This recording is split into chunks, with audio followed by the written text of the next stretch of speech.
This is an awesome DIY version of the machine that we know and love called the hack squat. Now, hack squat is obviously for development of the lower body. In particular, you can get deep into the quadriceps for this one. Now, I first saw this during COVID when people were being super inventive, and I thought it was great, and I kept it in mind ever since. So to set this up, you need a little roller and a wall. What you're going to do, by the way, knobbly rollers don't work that well. You want a nice smooth one like this. Trust me, I've tried both. From here, what you're going to do, chuck that roller somewhere top of the hip. This kind of area here, yeah? Because what's going to happen is you're going to slide down, that roller is going to work its way up your back. So if you started too high, you might end up with the roller on your neck or slipping off. So start at the top of the hip and then just connect that foam roller to the wall, lean into it, yeah?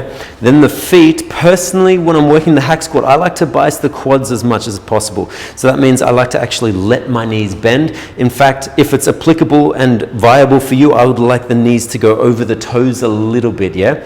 To also bias those quadriceps, I'm gonna have the feet facing forward a little bit. Of course, you can turn the legs out or turn the knees out, or I should say, or the feet out. Whatever, however you like to do this. This is just my preference when I go through the hack squat.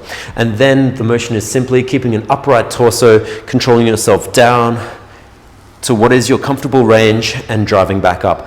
All the wall does is gives you a little bit of support so you can isolate that lower body a little bit more, yeah? Say back squats or goblet squats give you grief. Give this one a go because you might find it a little bit friendlier, for example, on your back, yeah?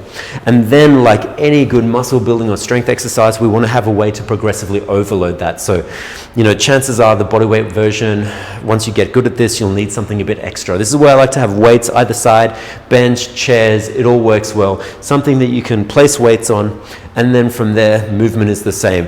Smooth, controlled, find that range, drive it up.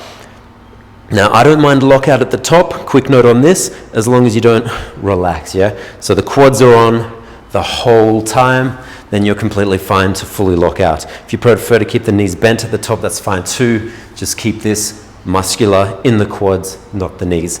And that is your DIY hack squat for some quad gains at home.